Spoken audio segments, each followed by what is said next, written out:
in our pre-Passover class and really wanting to talk about the theme of Passover, which is the idea of leaving Exodus, leaving Egypt, refining ourselves. Egypt in Hebrew is called Mitzrayim. Mitzrayim is from the root word, the etymology of it is limitations, Meitzarim, what makes us small, makes us imprisoned. When we're leaving Egypt, we're really leaving our own limitations. To do that, of course, we have to clean ourselves. Just like Passover is a lot of cleaning our homes, it's also supposed to be a lot of cleaning ourselves. So it's really about a journey. Passover is about a journey to spiritual freedom, a journey to refinement. We know that even in the times of the redemption, God willing, we should have the redemption very soon, we're still going to remember the exodus from Egypt. Throughout this entire time, even in the redemption, we're still in a sense leaving Mitzrayim, leaving those limitations. Now, what could be limitations by godliness when it's redemption? There's no evil. It's a different concept of limitations. It's limitations on a level of from one godly plane to an even higher one. Now, of course, it's a little simpler. Now, when we speak about leaving our limitations, it's probably very easy for us to figure out some limitations that it would be really good to leave. Now, of course, we can leave and we should leave our limitations any and every day of the year. It's not limited. It's not like you have 1 week to leave your rotations. Okay, this is it, guys. You got 8 days and then you're done for another year. No, it's not like that. Any day we turn to God, any day we want to achieve liberation, achieve freedom, we can. But Passover is especially auspicious. It's an especially dedicated time to get out of those things that imprison us. Just like Egypt imprisoned the Jews physically, spiritually, we all have prisons that we would like to leave.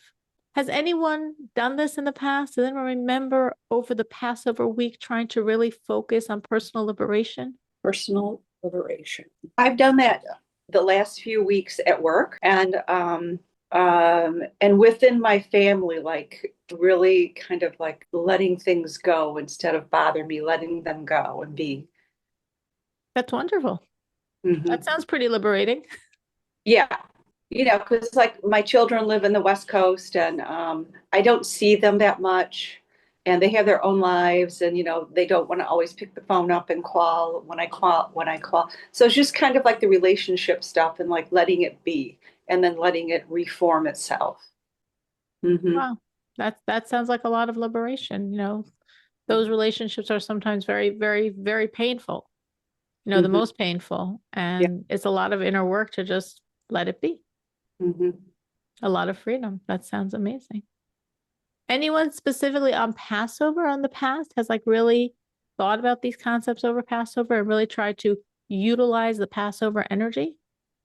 I think for me this year, that about the freedom and stuff is the first time I've heard, to consider that. Of course, there's the Passover story and that, but to get into the deeper meaning of it. And so just the last couple of days that's been coming up, different rabbis have been speaking of that. And so I look forward to being grateful for, the freedoms that I've gotten. And as you had mentioned today, the freedoms of things that I need to get free from. Exactly. Sometimes it's good. Sometimes I do this before Passover to try to select something. Like there's all this energy of freedom. I don't want to lose it in the shuffle for me of probably being in the kitchen for a lot of the 8 days of Passover. So I want to be focused. And even if I'm in the kitchen and then praying and of course eating and socializing and back in the kitchen, I want to stay conscious of the freedom I would like to attain. So it's good for me before Passover starts to like focus on something. What should be this year's goal? What should be this year's achievement? What should be this year's freedom? So similarly, anyone can really think and select what do they need to find freedom from? Where do they need to have liberation? And again, if you miss the boat for the next week of Passover, yes, you can do it any day of the year. But Passover, it's more auspicious time for this type of journey. Just as from Passover to Shavuos, we have 7 weeks of working on personal refinement. You could work on personal refinement any day of the year, but it's the days that are most saturated in that energy. Just as Sukkot is the concept of accessing joy. Again, always accessible, but on the Sukkot holiday, much more natural, much more able to be reached. So Passover, it's about freedom. It's about exodus. It's about getting out of boundaries. And as I'm saying, this is even in the times of redemption. We're going to be walking out of these boundaries. So give some more examples about these boundaries that you're talking about, or the freedoms. Like, just give some more examples. Okay, well, honestly, it is so broad, that concept, because for every person, it could be right. So it could be so different. In other words, for one person, freedom could mean like sort of like you were saying, like a person could say, oh, I'm going to get freedom from my stress. I'm going to get freedom from getting nervous. I'm going to have freedom from letting things get to me. All very, very worthwhile goals. And for another person, freedom could be, I want to feel freedom from judging myself or feeling judged by others. And for another person, freedom could be, I want freedom from a not real body image that drives me crazy and makes me make very bad choices. So like, well, is it freedom from your body image, or freedom from judgment from others, or freedom from nervousness, tension, anxiety? Those are all Mitzrayims. Those are all prisons. And probably most of us have a few prisons, a few Egypts that we would like to escape. And a person really could say, okay, so let's select one. And let me say, I don't know, let's say I'm going to say, you know what, this Passover, I would like to walk away from the Egypt of stress. Pretty good Egypt to walk away from. I'd like to get exodus from stress. Well, how do I get exodus from stress?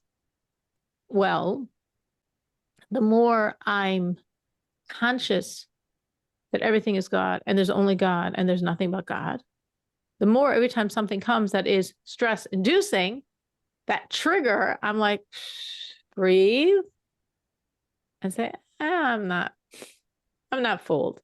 It's God's world. Not going to get me this time. Breathe a few more times. You're not getting me. It's God's world. It's God's world. It's God's world. Now, again, you can and should perhaps do this any and every day of the year. But Passover, when you're really focused on this, I'm just giving this as an example, obviously, but this is the Egypt I am walking out of. And in these 8 days, I'm envisioning myself out of Egypt. I'm envisioning myself liberated. I'm envisioning myself calm and tranquil and inner peace, and things happening around me, but not impinging on my inner state. I'm seeing it, I'm tasting it. And I, day by day, do that work. It's all God. There's only God. It's nothing but God. This is all God's good plan. Doesn't always feel like good, doesn't always feel like God, but it's all God's good plan. So that's just an example there. Now, if, we can try any other example to think of what the work would be, but that's basically the model, the prototype of what you want to be doing. Anyone want to throw out a very different example of an Egypt, just to give a very different example? Just anyone have any other ideas? I mean, there's limitless numbers of Egypts out there. I don't know if this is really an example, but when it comes time for Passover and the counting of the Omer is when I start really taking account, other than when we're leading up to the high holy days, of what's going on and what I need to change in order to grow. And each part of the Omer and each day of Passover gives me time to contemplate what I need to be and what I need to let. Absolutely. So I was just saying, someone to give me another very specific example, I could work through it. If not, I could just make up another one. Just Yeah. I Well, just want you to one see of the different things aspects. one of the things I have to work on now again after seeing the nurse this week is I need to work on my diet and exercise in order to make me healthier leading up to the surgery I have to have. Okay, so that's a good example, because it'd be something like on a very different plane if a person was saying, well, how do I escape the Egypt of, I'll say, bad food choices, just to, not that I'm saying necessarily have bad food choices, but just like to try to make it a more globalized concept, in other words, to be able to make the good food choices, to be able to have the physical strength, health, etc. Yeah.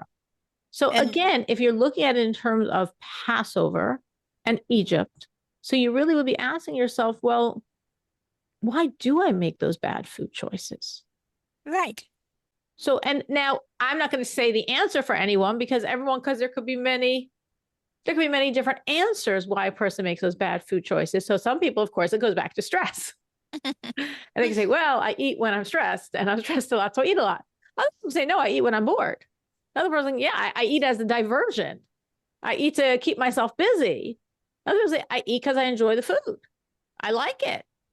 I say, but wait, what about long range thinking? How you're going to feel in 3 hours? How you're going to be upset at yourself? How you need to either not put the junk in your system or eat the healthy food.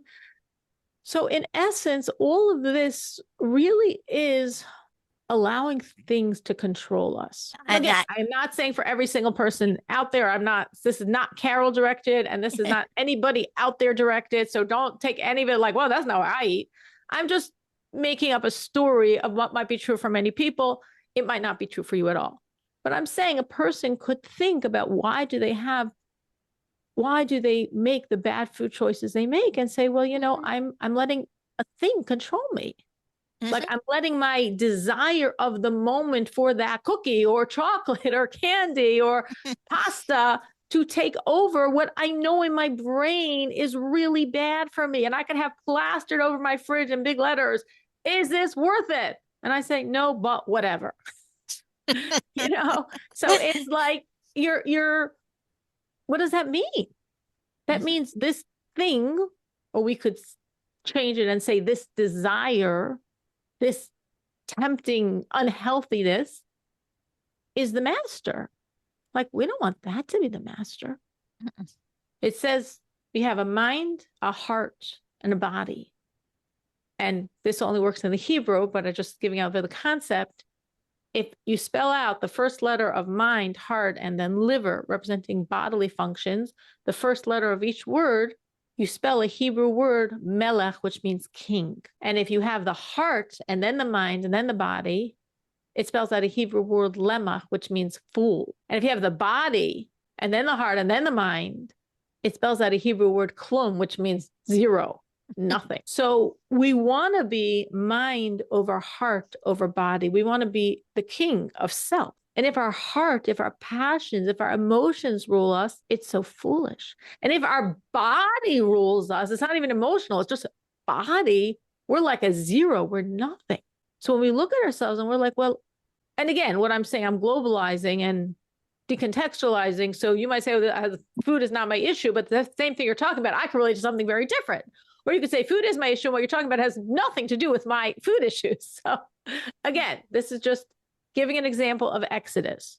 So if this was the person's example, and if this was the person's journey, and this was a journey they were choosing to walk in 2026 in Passover, it would be really like, okay, so what's going on inside of me that my mind's not the master? What do I need to do for my mind to be the master?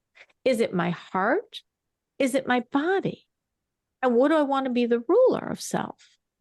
And how do I change my inner vision to be in sync with mind over heart over body? Like, is it that I see myself as a zero, or I see myself as a fool, and therefore I allow the feelings or the body to take control? Do I see myself as a godly being? If I'm a godly being, if I'm looking in the mirror and see a godly being, well, a godly being will be mind over heart over body.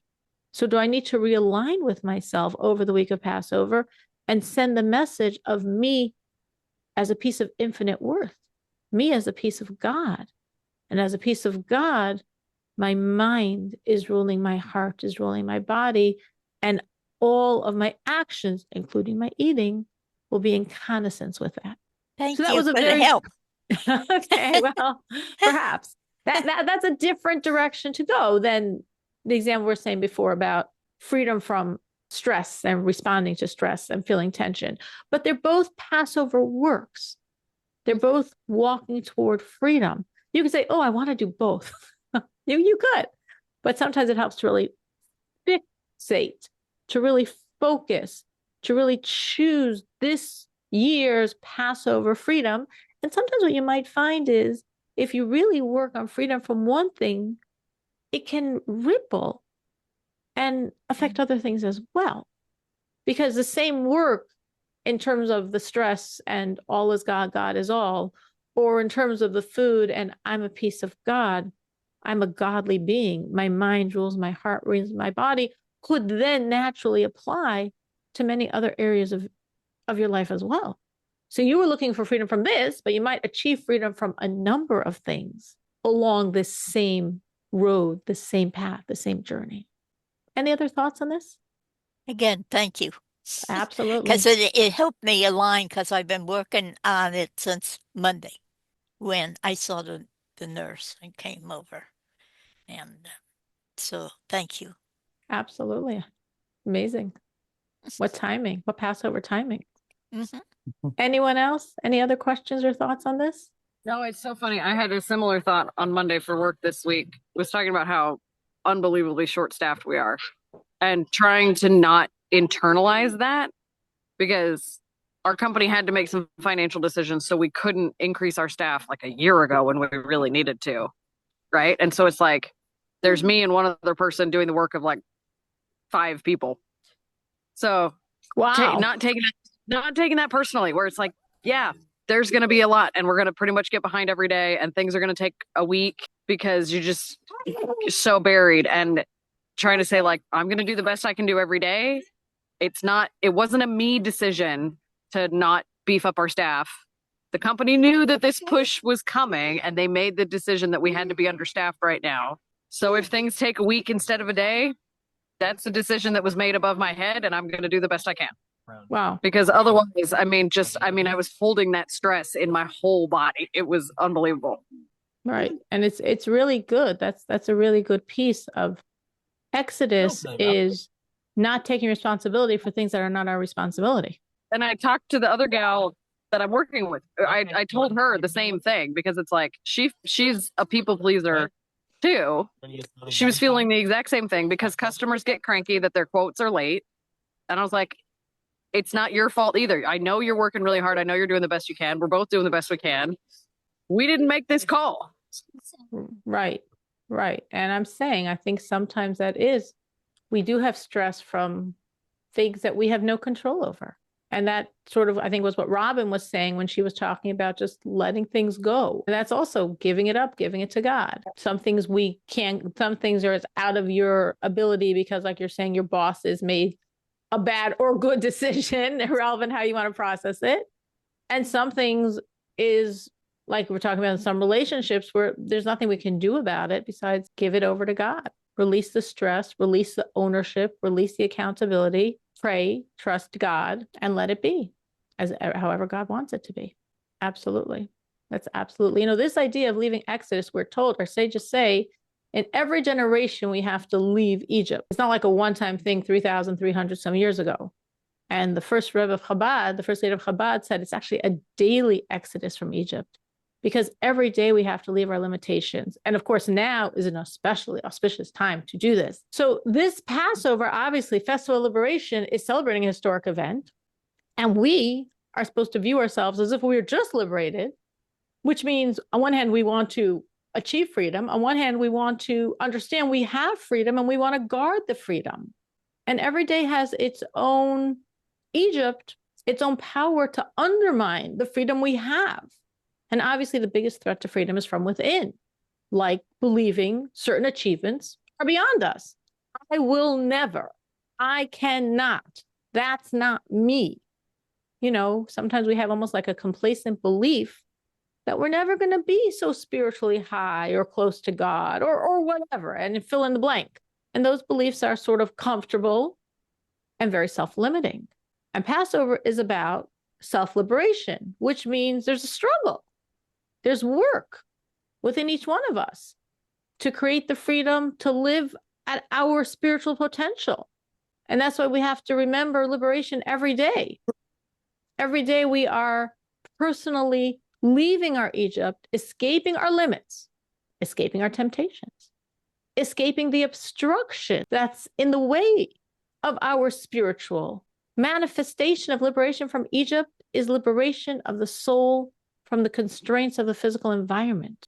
When we're with God, when we're serving God, when we're doing the commandments God wants, this is a tremendous way of expressing our inner spiritual power, our freedom. It removes the conflict between what is physical and what is godly.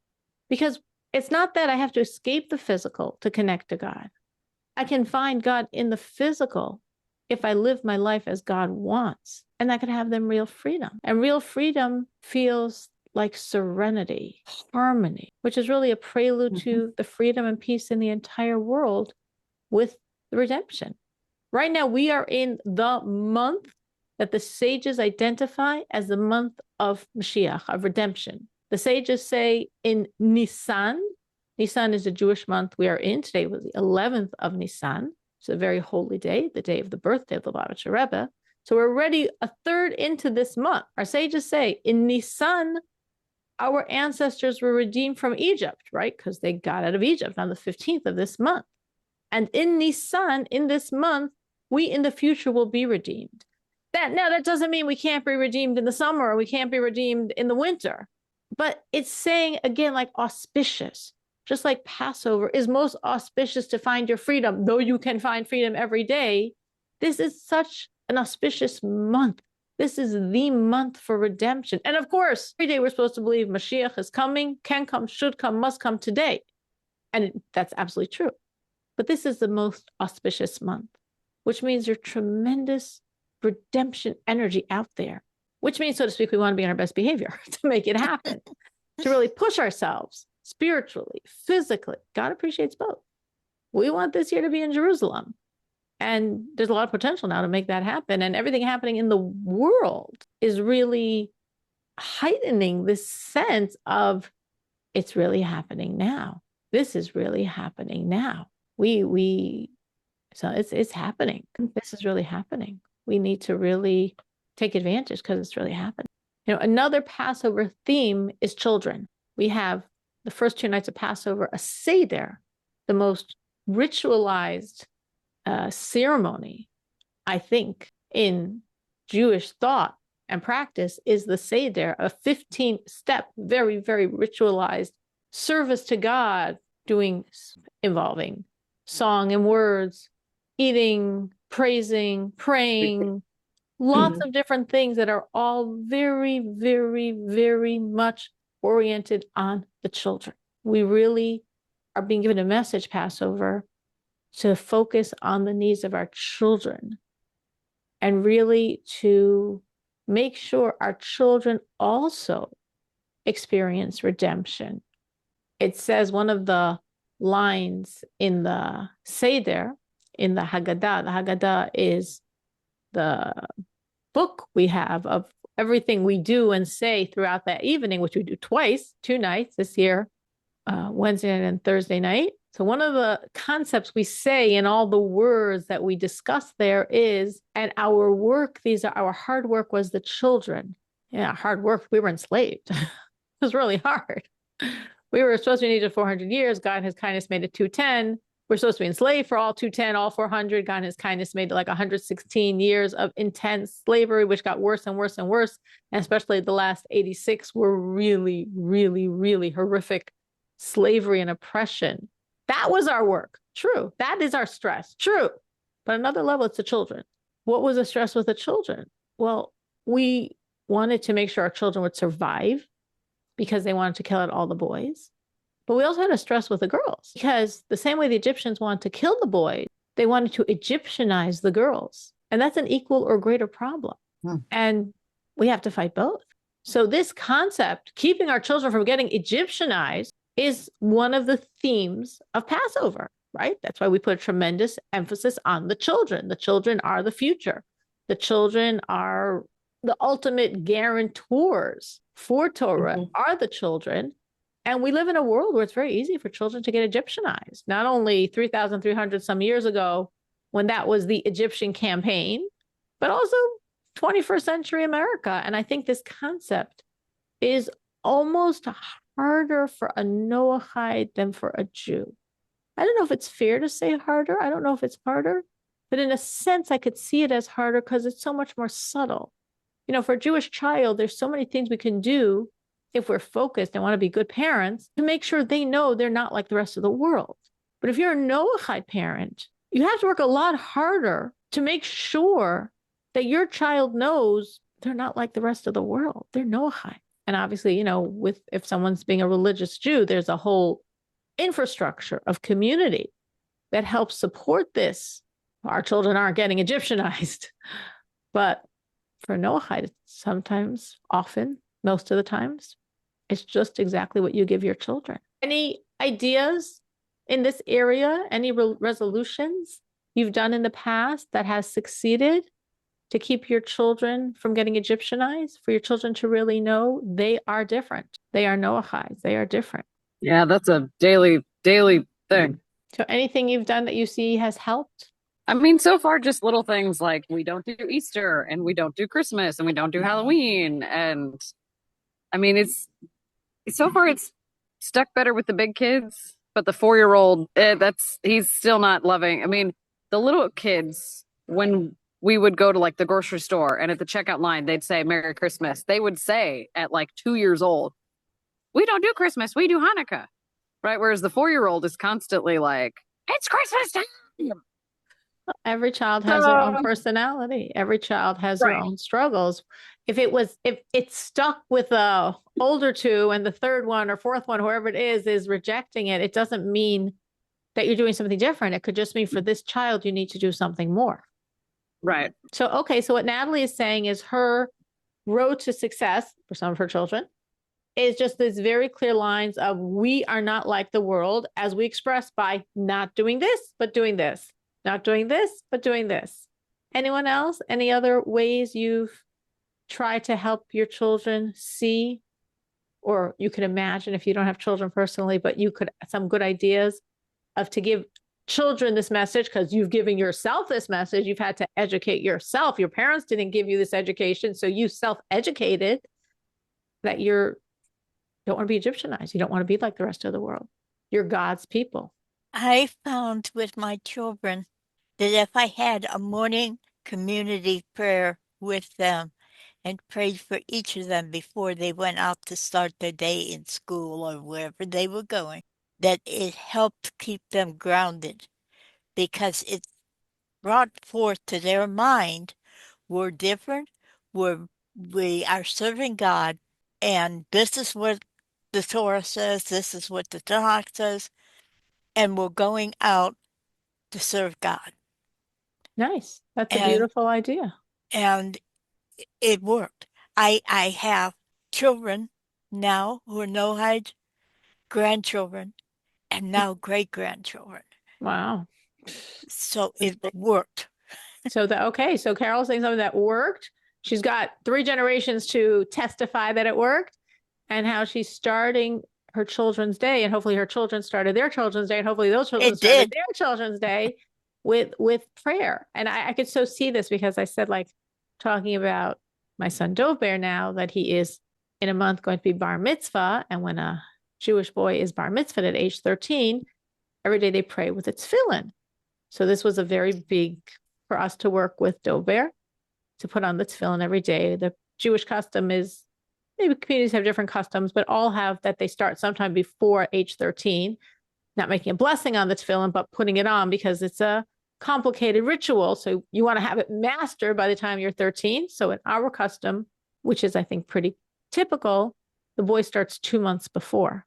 So that means Dover has already been for a month putting on those tefillin. And when I see him putting on his tefillin and saying far more prayers than he said his whole life, because he has to now say many more prayers in connection to the tefillin and other such things. And I'm looking there and I'm really feeling like, wow. But then he's going to go into, CPS, Chicago Public School System, and himself with his own challenges and limitations. And I'm like, wow, this tefillin is like giving him something, giving him such an anchor to God that should follow him the rest of the day. So I think Carol's idea is very beautiful and very practical. If you are not a morning person, you have to wake up extra early to make it happen, because mornings might be a little chaotic in your house. Yeah. And well, I had 10 children. So, okay. It was a challenge because I was left an only parent. And so this was what I did. The other thing I did was to make sure that I had prayer at mealtime.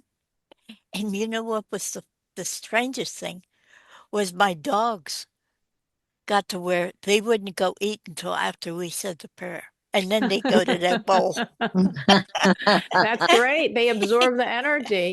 But Carol's saying very practically, prayer in the morning, which again, if you were dealing with children, prayer with your children. If you're with children, you're a child. Starting off your day with prayer in the morning to remind yourself, I'm not Egyptian, so to speak.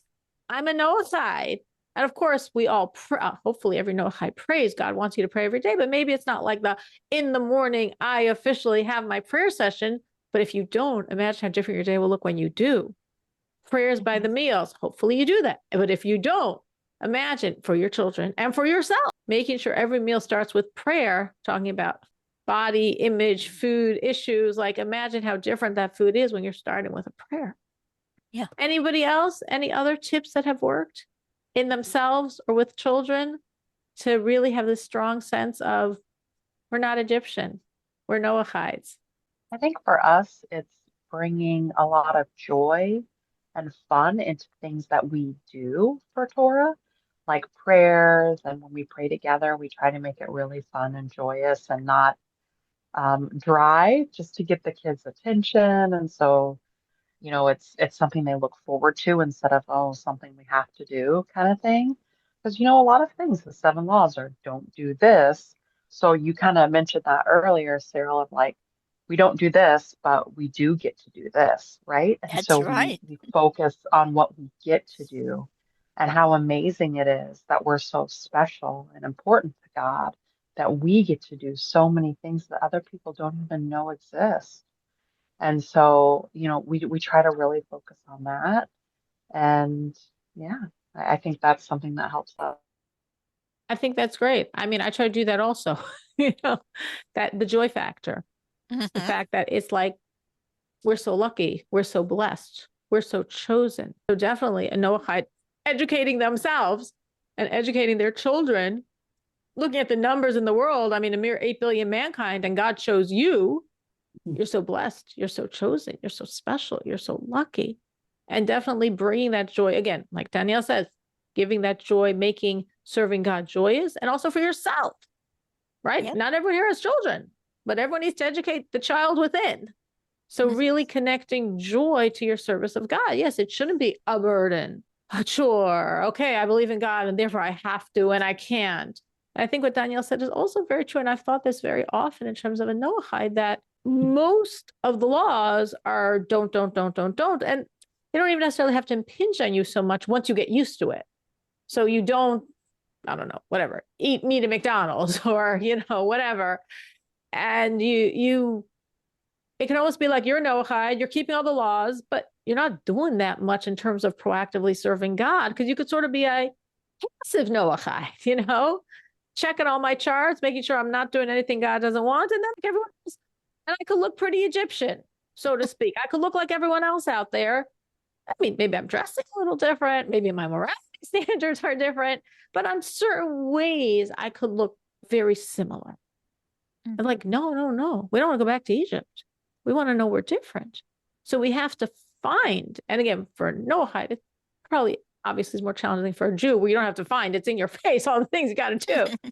But for Noahide to find with prayer, with charity, with honoring parents, to find services of God with trust, with study, to find services of God and to infuse them with joy, with a sense of, I'm so lucky I can serve this way. Because otherwise, you could be doing everything basically right. It doesn't take up that much of your life, and it doesn't flavor or color much of your life. And it can sort of be compressed to a little corner. It's true. But otherwise, you're leading a very normative life. You don't want to live a normative life. You want your life to be different. You want your life to be saturated with, I'm a Noahide. And being a Noahide should affect all parts of my life. And this joy factor is also very significant. I'll end at this point because joy expresses, I understand and appreciate the significance and preciousness of what I'm doing. When we have joy about something, it means like, yeah, this is special. This is cool. This is wonderful. So if we serve God with joy, that means we get it. We remember, we're conscious, we appreciate this is the best thing in the world. I'm so lucky I can serve God. I'm so lucky I know. Most of those 8 billion out there are clueless. They don't know. They could be very well-meaning, well-intentioned. They just don't know. I know. I was chosen to know. And I could do this and I can serve. And it's not only passively keeping away from. I can pray. I can study. I can give charity. I can do things that proactively connect me to God. I'm so blessed. Amen. And when you feel that, you do it with joy. So we should have a very joyous Passover. For me, with all the work ahead of me, it should be amazing and joyous. And my children love Passover. It's the best holiday. They just like so joyous, so positive. And shall have a meaningful Passover, a meaningful personal liberation, a meaningful personal for ourselves, for our children, making sure we're not Egyptian. And as Danielle said, doing it with joy.